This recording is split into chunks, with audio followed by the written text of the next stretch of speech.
Anchor స్వేచ్ఛ కేసులో media ప్రదర్శించిన తీరు చాలా వరకు విమర్శలకు తావిస్తుంది. ఇదే అంశంపై మనతో మాట్లాడడానికి లీగల్ అడ్వైజర్ భూమిక ఉమెన్స్ కలెక్టివ్ ఆర్గనైజర్ సత్యవతి గారు ఉన్నారు. మేడం చెప్పండి, అంటే ఎలాంటి గైడ్ లైన్స్ ఉన్నాయి ఒక చిన్నపిల్లల ఇష్యూస్ కవర్ చేసేటప్పుడు కానీ ఎలాంటి గైడ్ లైన్స్ ఉన్నాయి అసలు? చిన్నపిల్లలకు సంబంధించి మనకి సిస్టమ్స్ చాలా ఉన్నాయండి.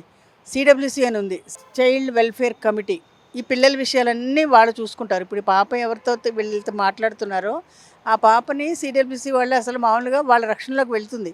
వెళ్ళినప్పుడు వాళ్ళ ద్వారా మాత్రమే మాట్లాడాలి, అసలు మీడియాతో మాట్లాడడానికి వీల్లేదు. పాప మీడియా ముందుకు రావడానికి అస్సలు వీల్లేదు. కానీ మన వాళ్ళు వెళ్తున్నారు. అట్లనే పోక్సో చట్టం ఇందాక నేను చెప్పినట్టు చాలా సీరియస్ చట్టం అండి. అక్కడ ఏ వైలేట్ చేసినా, పాప మొహం చూపించినా, కళ్ళు చూపించినా, ఏది చూపించినా, పేరు చెప్పినా, వాళ్ళ ఇంటి అడ్రస్ చెప్పినా చాలా చాలా సీరియస్ అవుతుంది ఇష్యూ. కానీ అంత అమల్లోకి మన చట్టాలు రావట్లేదు కాబట్టి బతికిపోయినారు అనిపిస్తుంది నాకు. ఈ 4 రోజుల నుంచి జరుగుతున్న ఈ విపరీత పరిణామాలు ఆ పాప పట్ల. కానీ ఈరోజు ఇందా చెప్తున్నారు, పాపని రికార్డ్ వెళ్తే స్టేట్మెంట్ వెళ్తే మీడియా అంతా ఉన్నారంట అక్కడ. ఎందుకండి ఏమవసరం మా పాప చుట్టూ తిరగడానికి ఏమవసరం అండి? వాళ్ళ మదర్ చనిపోయిన దుఃఖంలో ఆ పాప ఉంది, ఇంకా బయటకు రాలేదు. మనం వెళ్ళి ఇన్ని ప్రశ్నలు వేస్తే ఎట్లా అండి?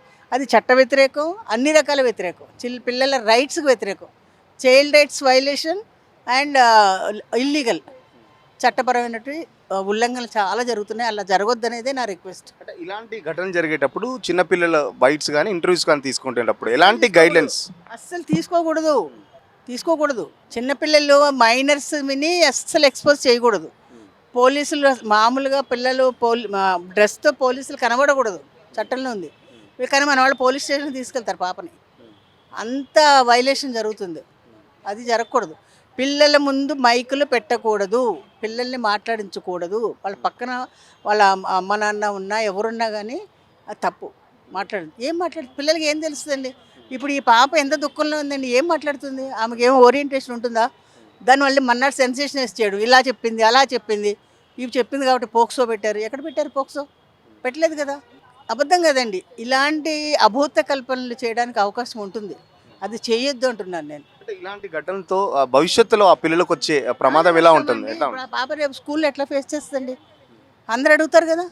రేపు పొద్దున్న స్కూల్ పేరు చెప్పారు, ఆ ఏరియా చెప్పారు, పాప పేరు చెప్పారు, తల్లిదండ్రులు మా పేర్లు చెప్పారు, ఇల్లు చెప్పారు, అడ్రస్ చెప్పారు. అమ్మాయికి సేఫ్టీ ఎట్టుందండి? సేఫ్ ఉందా? అది జరగకూడదని చెప్తున్నాను నేను. అంటే ఇలాంటి ఘటనలో అంటే అమ్మాయిలతో కానీ పేరెంట్సే మాట్లాడిస్తున్న సందర్భం, బంధువులే మాట్లాడిస్తున్న సందర్భం, దానికి సంబంధించి సెన్సిటివ్ వాళ్ళు కూడా ఎవరికి చట్టం పట్ల ఎవరికి సెన్సిటివ్ లేదండి. అది వచ్చిన ప్రాబ్లం. మనకి గౌరవం లేదు, రెస్పెక్ట్ లేదు, చట్టం గురించి అవగాహన లేకుండా ఇష్టం వచ్చినట్టు మాట్లాడేస్తున్నారు అంతే. ఏం జరుగుతుందనేది అంత కూడా అవగాహన లేదు. ఫైనల్గా చెప్పండి మేడం, ఇలాంటి ఘటనలతో మీడియాపై ఒకవేళ ఏదైనా చర్యలు తీసుకోవాలనుకుంటే ఎలాంటి చట్టాలు ఉన్నాయి? మీకు ముందా పేపర్ ఇచ్చారు ఒకటి గైడ్ లైన్స్ ఉన్నాయి, press trust of India guide lines ఉన్నాయి, మీకు మీడియా వాళ్ళు ఇచ్చిన గైడ్ లైన్స్ ఉన్నాయి. ఇలాంటి కార్యక్రమాలన్నీ ప్రెస్ అకాడమీ చేయాలండి.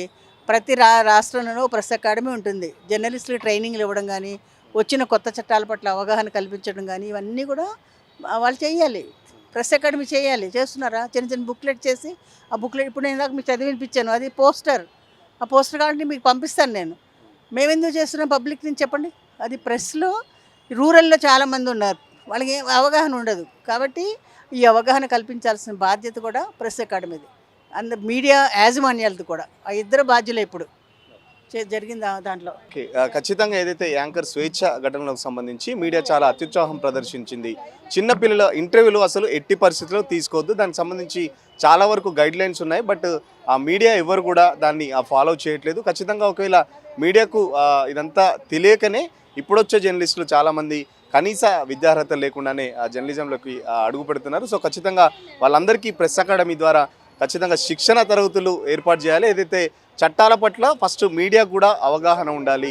అవగాహన లేనప్పుడే ఇటువంటి చిన్నపిల్లల ఇంటర్వ్యూలు, ఇలాంటి సున్నితమైన అంశాలలో చిన్నపిల్లల ఇంటర్వ్యూలు చేయడం మనం తరచుగా చూస్తున్నాం. సో ఇలాంటి ఘటనలు మళ్ళీ పునరావృతం కాకుండా ఉండాలంటే ఖచ్చితంగా చట్టం చాలా సీరియస్గా అమలు చేయాలని చెప్పేసి సత్యవతి గారు చెప్తున్న పరిస్థితి. వీడియో జర్నలిస్ట్ కళ్యాణ్తో సురేష్ పల్లవి టీవీ, హైదరాబాద్.